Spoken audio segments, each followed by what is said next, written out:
Affairs की series में आपका स्वागत है दोस्तों। इसमें हमने सभी न्यूज़पेपर्स और अन्य रेफरेंस से केवल महत्वपूर्ण तथ्यों को समाहित किया है। इसमें देश विदेश के मुख्य तथ्यों के साथ साथ हमारे प्यारे देश भारत और इसके सभी राज्यों से संबंधित करंट अफेयर्स को भी शामिल किया है। कुल मिलाकर यदि आप हमारी इस सीरीज़ का प्रत्येक वीडियो ध्यानपूर्वक 2-3 बार देख लें या एक बार देखकर इसे नोट डाउन कर लें तो आपकी करंट अफेयर्स का बहुत सा दूर हो जाएगा। प्रत्येक वीडियो में 25 क्वेश्चन हैं। 25 तथ्य हमने दिए हैं। यदि आप चाहेंगे तो इसके अंत में मैं आपके लिए प्रैक्टिस प्रश्न भी ऐड कर दूंगा। तो ठीक है, आज का करंट अफेयर्स का सेशन शुरू करते हैं। पहला प्रश्न है, वित्तीय वर्ष 2019-20 के दौरान भारत में एफडीआई का सबसे बड़ा स्रोत कौन सा देश था? दोस्तों ये खबर अभी न्यूज़ में रही है बहुत ही, तो आपको ये चर्चा में रहने के कारण यह पता होनी चाहिए। इसका सही आंसर है सिंगापुर। इसका हम डिटेल एनालिसिस भी देखेंगे नीचे। जैसे department of promotion of industry and international trade के हालिया आंकड़ों के अनुसार 2019-20 के दौरान सिंगापुर 14.67 बिलियन अमेरिकी डॉलर के निवेश के साथ भारत में एफडीआई का सबसे बड़ा स्रोत रहा। दोस्तों, आपको ये भी मालूम होना चाहिए कि ये तथ्य ज्ञात कहाँ से हुआ है। Department of promotion of industry and internal trade DPIIT, इसी ने ये आंकड़े जारी किए हैं, जिसके अनुसार सिंगापुर 14.67 बिलियन अमेरिकी डॉलर के निवेश के साथ भारत में एफडीआई का सबसे बड़ा स्रोत रहा है। इसके बाद मॉरिशस, दूसरे नंबर पर मॉरिशस और तीसरे नंबर पर नीदरलैंड का स्थान आता है। आंकड़ों से यह भी पता चलता है कि 2019-20 में भारत में एफडीआई 13% बढ़कर एक उच्चतम रिकॉर्ड तक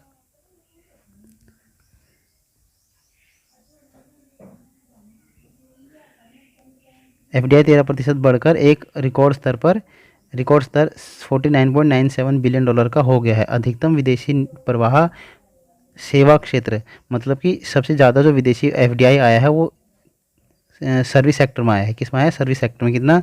7.85 बिलियन अमेरिकी डॉलर है। और इसके बाद कंप्यूटर सॉफ्टवेयर और हार्डवेयर थे। तो इसके बारे में हमने पूरा पढ़ा। अब सेकंड क्वेश्चन देखते हैं। सेकंड क्वेश्चन है, हाल ही में सुर्खियों में रही चंबा सुरंग का उद्घाटन किस राज्य या केंद्र शासित प्रदेश में किया गया है? इसका सही उत्तर है दोस्तों उत्तराखंड। इसका एनालिसिस देखते हैं। केंद्रीय सड़क परिवहन और राजमार्ग मंत्री नितिन गडकरी ने हाल ही में वीडियो कॉन्फ्रेंस के माध्यम से उत्तराखंड में चंबा सुरंग का उद्घाटन किया। कहाँ किया? उत्तराखंड में चंबा सुरंग का उद्घाटन किया। इस अक्टूबर में इस सुरंग का संचालन शुरू कर दिया जाएगा। इस सुरंग का निर्माण सीमा सड़क संगठन यानी BRO ने उत्तराखंड की 4 धाम परियोजना के तहत किया है। गंगोत्री, केदारनाथ, यमुनोत्री और बद्रीनाथ तक कनेक्टिविटी की सुविधा के साथ यह 12,000 करोड़ रुपए की परियोजना है। ये क्वेश्चन उत्तराखंड राज्य वालों के लिए बहुत ही इंपॉर्टेंट है, मतलब बहुत ही इंपॉर्टेंट, क्योंकि इसमें कई प्रश्न बन सकते हैं। जैसे कि ये योजना, इसका उद्घाटन किसने किया? नितिन गडकरी जी ने किया, केंद्रीय सड़क परिवहन और राजमार्ग मंत्री। और ये इसका संचालन कब तक शुरू कर दिया जाएगा, ये भी पूछा जा सकता है। अक्टूबर तक इसका संचालन शुरू होने की उम्मीद है। इस सुरंग का निर्माण भी किसके द्वारा कराया जा रहा है? नंबर 1 BRO की सहायता से किया जा रहा है। ये निर्माण सीमा सड़क संगठन, ये 1960 में स्थापित एक संगठन है। शायद 1960 ही है, बाकी मैं इसके बारे में थोड़ा सा कन्फ्यूज हूँ। मैं उत्तराखंड की 4 धाम परियोजना के तहत, ये उत्तराखंड 4 धाम परियोजना से जुड़ा हुआ है और इसमें चारों धाम गंगोत्री, केदारनाथ, यमुनोत्री और बद्रीनाथ तक कनेक्टिविटी सुविधा के लिए 12,000 करोड़ रुपए तक की परियोजना है। ऋषिकेश धरासू मार्ग पर चंबा शहर के नीचे 440 मीटर लंबी सुरंग बनाई गई है। यहाँ तक कि इस सुरंग की लंबाई भी आपको याद करने के लिए बहुत ही इंपॉर्टेंट है। ऋषिकेश धरासू मार्ग पर, तो उत्तराखंड वाले तो वैसे ही से रट लीजिए इसको फ्रेज को पूरा ऐसे कैसे। अब अगला प्रश्न है, विश्वास मेहता को किस राज्य में मुख्य सचिव के रूप में नियुक्त किया गया है? इसका सही उत्तर है दोस्तों केरल में। विश्वास मेहता को केरल के राज्य मंत्रिमंडल ने केरल के मुख्य सचिव के रूप में अतिरिक्त मुख्य सचिव विश्वास मेहता को नियुक्त किया है और 28 फरवरी 2021 तक इस पद पर बने रहेंगे। वे टॉम जोन्स के उत्तराधिकारी होंगे जो 31 मई 2020 को सेवानिवृत्त होंगे। अगला प्रश्न देखते हैं, किस देश में अश्वेत नागरिक जॉर्ज फ्लॉयड की हत्या ने पूरे देश को भारी संकट में धकेल दिया है? यह प्रश्न भी आपको बहुत ही पता ही होगा क्योंकि ये कॉमन है और आजकल ये बहुत फ्रीक्वेंटली न्यूज़ में है। इसका सही उत्तर है अमेरिका। ये जो अश्वेत नागरिक, चलो इसके बारे में हम पढ़ ही लेते हैं। 46 वर्षीय जॉर्ज फ्लॉयड, 46 वर्षीय जॉर्ज फ्लॉयड अमेरिका में मिनेसोटा शहर में रेस्टोरेंट में कार्यरत एक सिक्योरिटी गार्ड थे जो फिलहाल बेरोजगार थे। 25 मई 2020 को कथित रूप से $20 का नकली नोट चलाने के आरोप में, केवल इतना सा, पुलिस ने उन्हें गिरफ्तार करते हुए उनके साथ घोर अत्याचार किया। डेरेक चौविन नामक एक श्वेत पुलिस अधिकारी ने उन्हें गिरफ्तार कर सड़क पर उल्टा लेटा दिया और उनकी गर्दन को 8 मिनट से अधिक समय तक, कितने, 8 मिनट से अधिक समय तक अपने घुटने से दबाए रखा। इसके चलते दम घुट जाने से जॉर्ज फ्लॉयड की मौत हो गई। इसके बाद शुरू में शांतिपूर्ण प्रदर्शन धीरे धीरे हिंसक होने लगे और 2-3 दिनों में पूरे देश में आगजनी और लूटपाट की घटनाएं सामने आने लगी। लोगों के हिंसक होने के पीछे अमेरिकी राष्ट्रपति डोनाल्ड ट्रंप के एक तरफा रवैये को मुख्य कारण माना जा रहा है। इसके कारण देश के अश्वेत के अलावा तमाम श्वेत भी भड़क गए। अगला प्रश्न देखते हैं दोस्तों, ये बहुत ही इंपॉर्टेंट है। वैसे ये अगर आप मुझसे पूछें कि आज का सेशन का सबसे इम्पोर्टेंट प्रश्न कौन सा है, तो मैं इसे लगाऊंगा 5 स्टार। ये करीब 5 स्टार क्वेश्चन बनता है। ये पक्का किसी ना किसी एग्जाम में ज़रूर पूछा जाएगा, ये आपको पक्का याद होना चाहिए। जयतु जयातु भारतम, जयतु जयातु भारतम वासुदेव कुटुंबकम शीर्षक गीत को किसने लिखा है? ये बहुत ही इंपॉर्टेंट है। ये 5 स्टार के, मैं तो इसे 10 स्टार दे दूँ। इस प्रश्न का सही उत्तर है प्रसून जोशी। प्रसून जोशी द्वारा इसे लिखा गया है। आइए इसका पूरा एनालिसिस देखते हैं नीचे। जयतु जयातु भारतम वासुदेव कुटुंबकम नामक एक गीत जारी किया गया था प्रसून जोशी द्वारा रचित।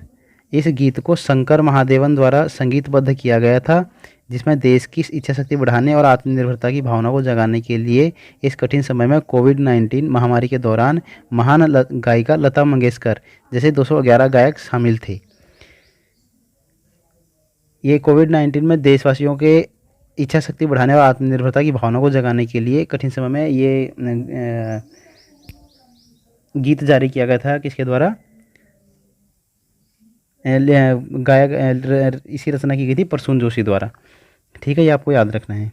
अगला प्रश्न है, हाल ही में सुर्खियों में रहे भारतीय विवाद समाधान केंद्र का प्रमुख कार्यालय कहाँ है? ये भी बहुत ही इंपॉर्टेंट क्वेश्चन है। ये 3 स्टार। भारतीय विवाद समाधान केंद्र IDRC का प्रमुख कार्यालय कहाँ है? इसका सही उत्तर है दोस्तों नई दिल्ली में।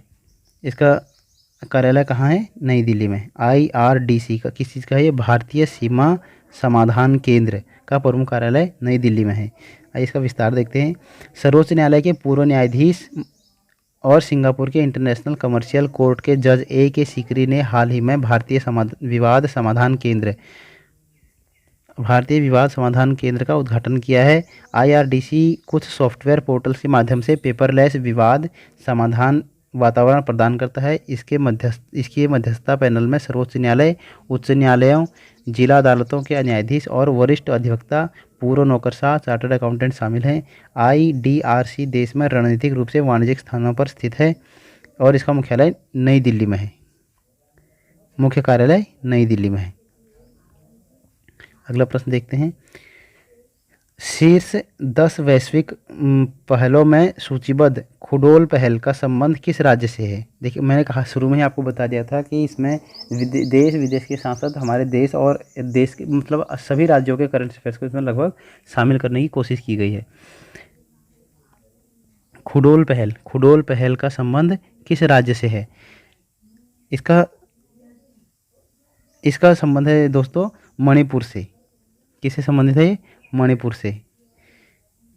इसका विस्तार देखते हैं। मणिपुर की खुडोल पहल को कोविड-19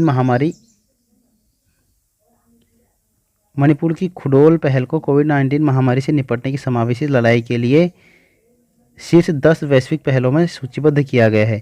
इस पहल को शीर्ष 10 वैश्विक पहलों में, ये बहुत ही इंपॉर्टेंट है कि विश्व में जितनी पहलें चलाई जा रही हैं उसमें से खुडोल पहल जो चलाई गई है मणिपुर में, इसे विश्व की 10 शीर्ष 10 में स्थान दिया गया है।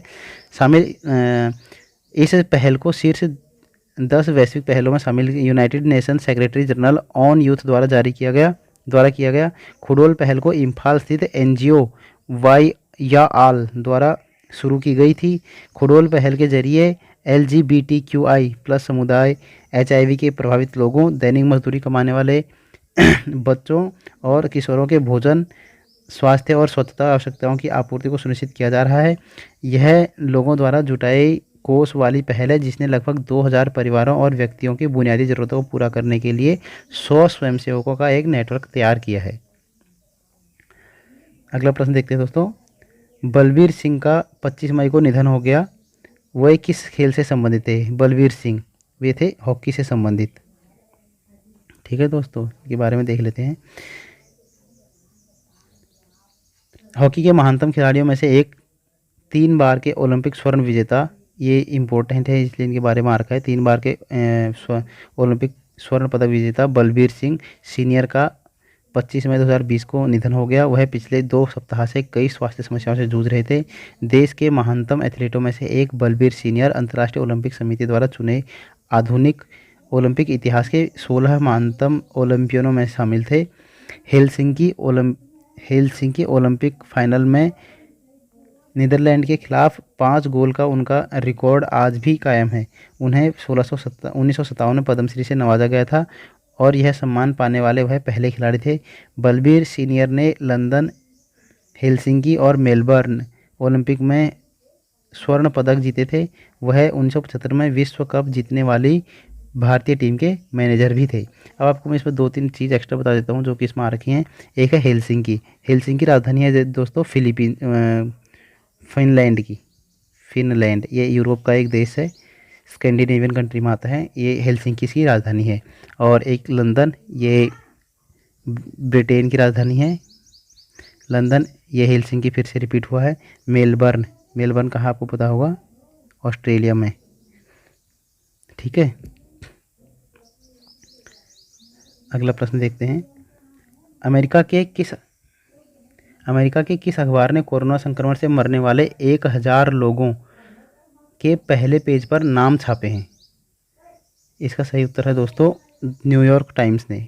किसने साथ छापे हैं? न्यूयॉर्क टाइम्स ने। अमेरिका के अखबार न्यूयॉर्क टाइम्स ने कोरोना संक्रमण से मरने वाले 1000 लोगों के पहले पेज पर नाम छापे हैं। अखबार में सभी के लिए सिर्फ एक लाइन का शोक संदेश लिखा। क्या लिखा? कि अमेरिका 1 लाख मौतों के करीब एक बेहिसाब नुकसान है। अगला प्रश्न देखते हैं। किस राज्य में MSMEs के लिए एक पुनरुद्धार पैकेज लॉन्च किया है जिसे रीस्टार्ट नाम दिया है? क्या नाम दिया है? रीस्टार्ट। और ये किसके लिए है? MSMEs के लिए, लघु एवं मध्यम उद्योगों के लिए। इसका सही उत्तर है दोस्तों मध्य प्रदेश ने। जैसे कि आपको पता होगा अभी केंद्र सरकार ने भी लघु उद्योगों के लिए एक स्टिमुलेशन पैकेज दिया है। उसी के जैसा ही ये भी आंध्र प्रदेश सरकार ने अपने राज्य की लघु उद्योगों के लिए ये जारी किया है।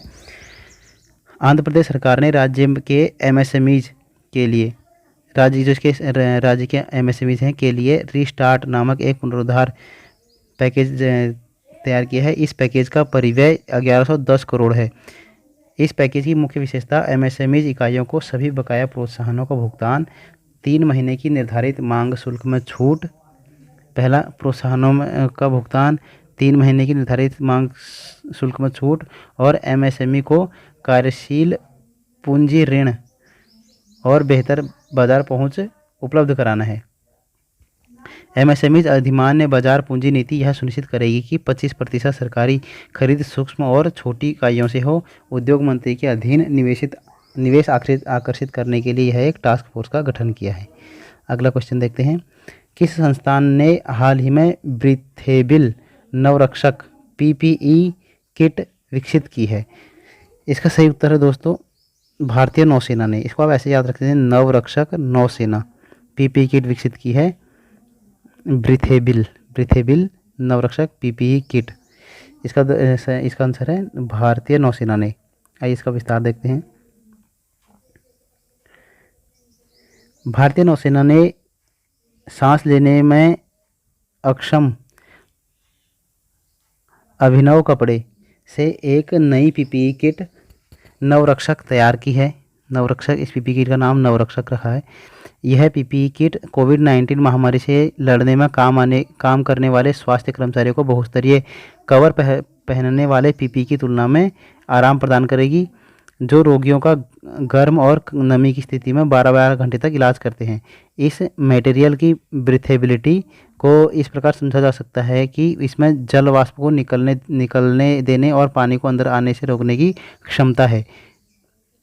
पीपीई ने सिंथेटिक रक्त प्रवेश प्रतिरोध परीक्षण 6/6 भारत सरकार न्यूनतम 16/3 और उसके अधिक ISO 16603 मानक के अनुसार बड़े पैमाने पर उत्पादन के लिए प्रमाणित और नैदानिक कोविड-19 परिस्थितियों में उपयोग किए जाने का टेस्ट भी पास किया है। अगला प्रश्न देखते हैं। मोबाइल ब्रॉडबैंड स्पीड के मामले में निम्न में से सबसे निचले पायदान पर कौन सा देश है? इसका सही उत्तर है दोस्तों भारत। इसका विस्तार देखते हैं। ओकला स्पीड टेस्ट की एक रिपोर्ट के मुताबिक भारतीय ब्रॉडबैंड स्पीड के मामले में भारत पाकिस्तान और नेपाल से भी नीचे खिसककर 132वें स्थान पर पहुंच गया है। किसे? भारत पाकिस्तान और नेपाल से भी नीचे खिसककर 132वें स्थान पर पहुंच गया है। इस लिस्ट में पहले स्थान पर 88.01 Mbps की सबसे अधिक स्पीड के साथ दक्षिण कोरिया पहले स्थान पर है। ये किसने निकाली है? ओकला स्पीड टेस्ट की एक रिपोर्ट आई है, उसमें बताया गया कि भारत पाकिस्तान और नेपाल से भी नीचे है और सबसे पहले स्थान पर कौन है? दक्षिण कोरिया। अगला प्रश्न देखते हैं। किस राज्य ने हाल ही में खेलों को उद्योग का दर्जा दिया है? खेलों को उद्योग का दर्जा दिया है। इसका उत्तर है मिजोरम ने दिया है खेलों को उद्योग का दर्जा। मिजोरम की कैबिनेट ने खेलों को उद्योग का दर्जा देने की मंजूरी दे दी है। यह कदम खेल के क्षेत्र में रोजगार पैदा करने और महत्व बढ़ाने की दिशा में खेलों में अधिक निवेश करने के लिए उठाया गया है। खेल को उद्योग का दर्जा देने से खेल के क्षेत्र में शामिल खिलाड़ियों और अन्य लोगों की आवश्यकताओं को पूरा करने में राज्य की मदद करने की उम्मीद है। खेलों को उद्योग का दर्जा देने से स्थिरता, उचित पंजीकरण के साथ साथ खेल का प्रबंधन भी सुनिश्चित होगा। इस पहल से खेल और इसके बुनियादी ढांचे के लिए निजी और सरकारी स्रोतों से सब्सिडी, ऋण और सहायता की सुविधा प्राप्त करने के पात्र होंगे। अगला प्रश्न देखते हैं। फोर्ब्स मैगजीन के अनुसार कौन दुनिया की सबसे ज़्यादा कमाई करने वाली महिला एथलीट बन गई है? इसका सही उत्तर है दोस्तों नाओमी ओसाका। कौन बन गई हैं? Naomi Osaka. ये जापान की हैं। आइए इनके बारे में पढ़ते हैं। ये नाओमी फोर्ब्स मैगजीन के अनुसार ये विश्व प्रतिष्ठित मैगजीन है। जापान की नाओमी ओसाका सेरेना विलियम्स को पीछे छोड़कर दुनिया की सबसे ज़्यादा कमाई करने वाली महिला एथलीट बन गई है। नाओमी ओसाका पिछले वर्ष $37.7 मिलियन की कमाई की थी। इन्होंने पिछले वर्ष $37.4 मिलियन की कमाई की थी। अगला प्रश्न देखते हैं। केविन मायर किस कंपनी के पहले मुख्य कार्यकारी अधिकारी यानी कि CEO बने हैं? ये कि अभी जो हाल ही में चर्चा में रहा टिकटॉक, आपको पता ही है इसके बारे में क्या क्या हुआ, क्या क्या नहीं हुआ, कहाँ इसकी रेटिंग कहाँ से कहाँ चली गई। इसका विस्तार देखते हैं। केविन मायर चीनी कंपनी बाइट डांस के स्वामित्व वाले दुनिया के सबसे लोकप्रिय वीडियो शेयरिंग एप्लीकेशन टिकटॉक के पहले मुख्य अधिकारी नियुक्त हुए। केविन मायर वे अभी तक डिज्नी के स्ट्रीमिंग व्यवसाय के प्रमुख थे तथा उन्हीं के नेतृत्व में नवंबर 2019 में कंपनी ने डिज्नी प्लस नामक नया स्ट्रीमिंग प्लेटफॉर्म लॉन्च किया था। इसके दुनिया भर में लगभग 5.5 करोड़ ग्राहक हैं। वे अब टिकटॉक के CEO के अलावा बाइट डांस के मुख्य परिचालन अधिकारी का भी पद संभालेंगे।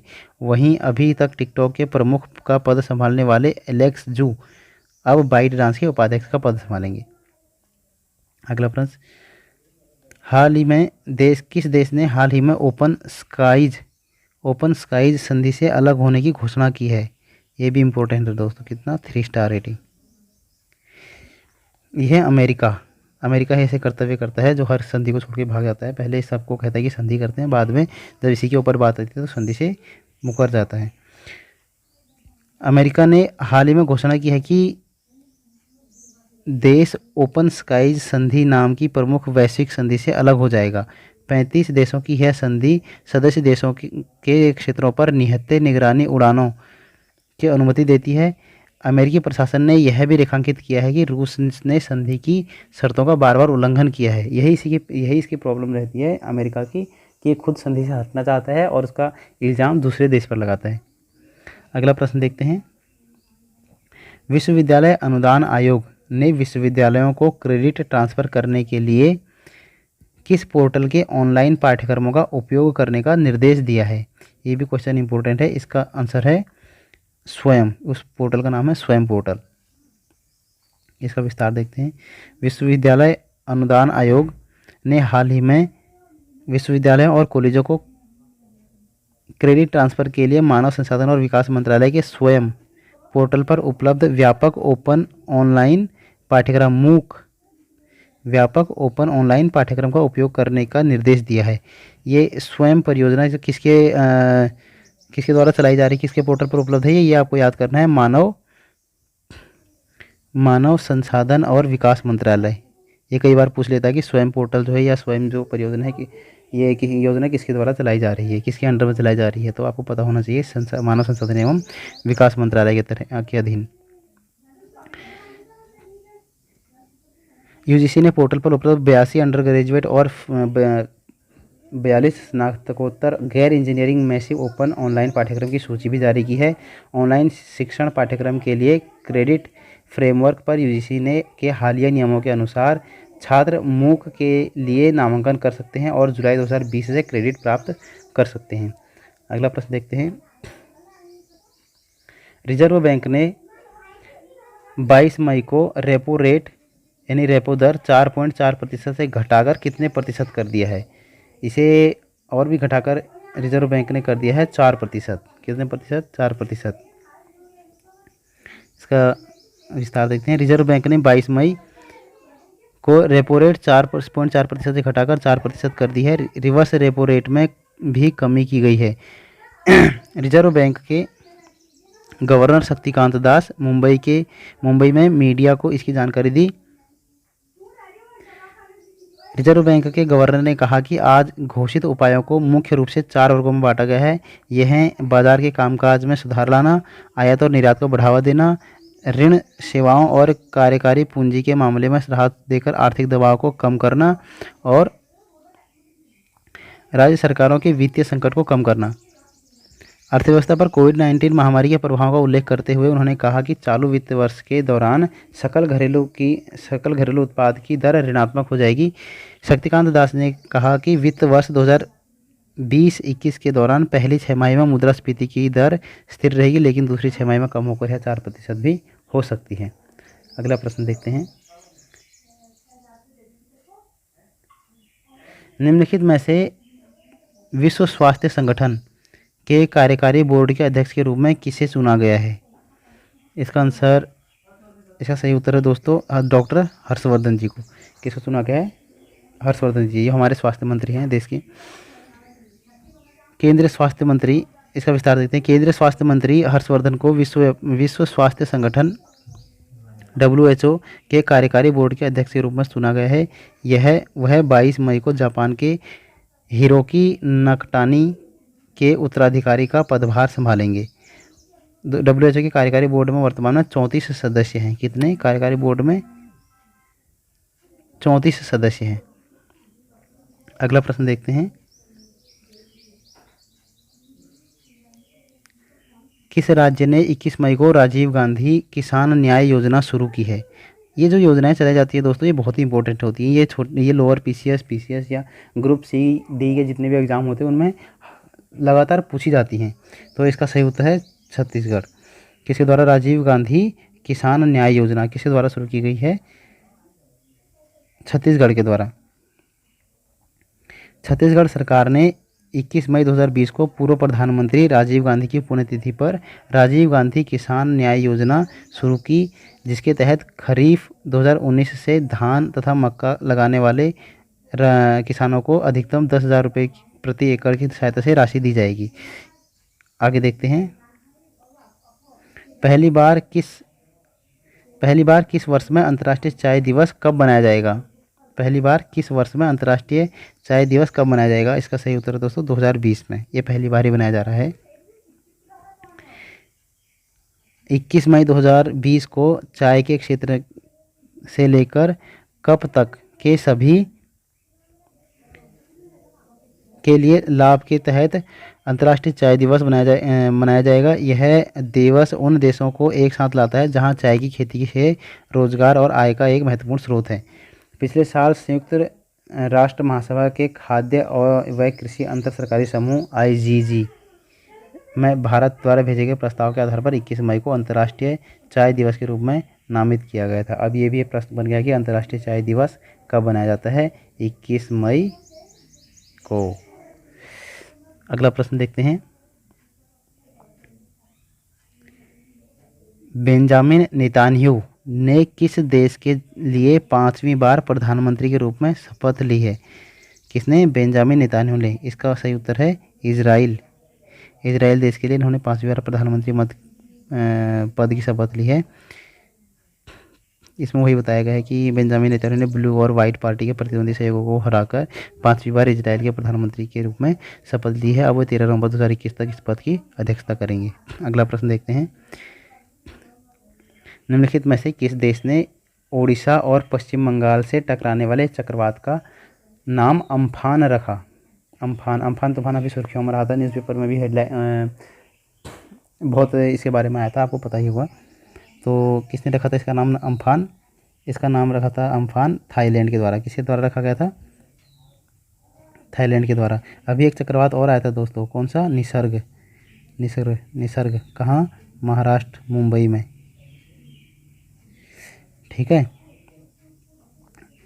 इसके बारे में पढ़ देते हैं। ओडिशा और पश्चिम बंगाल से टकराने वाले चक्रवात का नाम अम्फान थाईलैंड ने रखा। किसने रखा? थाईलैंड ने। इस चक्रवात का नाम अम्फान थाईलैंड ने 16 साल पहले रखा था।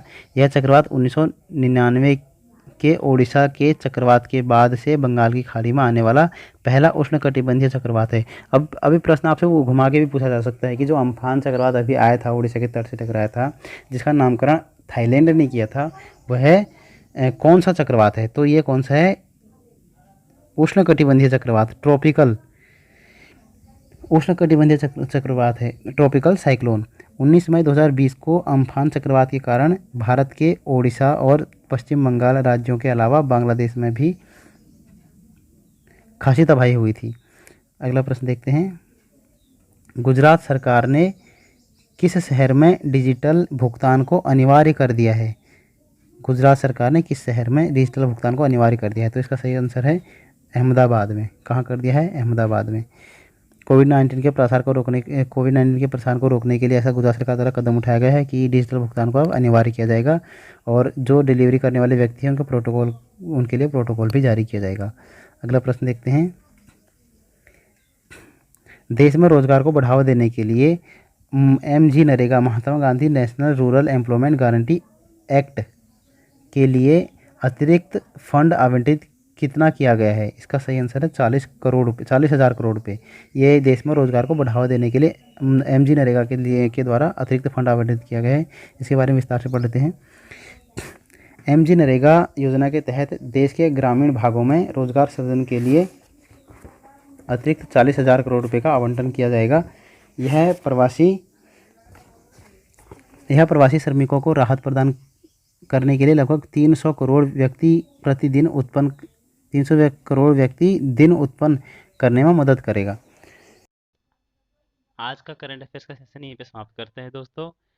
आज का करंट अफेयर सेशन आपको कैसा लगा इसके बारे में ज़रूर बताइए, कमेंट कीजिए और वीडियो कैसा लगा लाइक कीजिए, सब्सक्राइब कीजिए और बेल आइकन को दबाइए सबसे पहले नोटिफिकेशन पाने के लिए।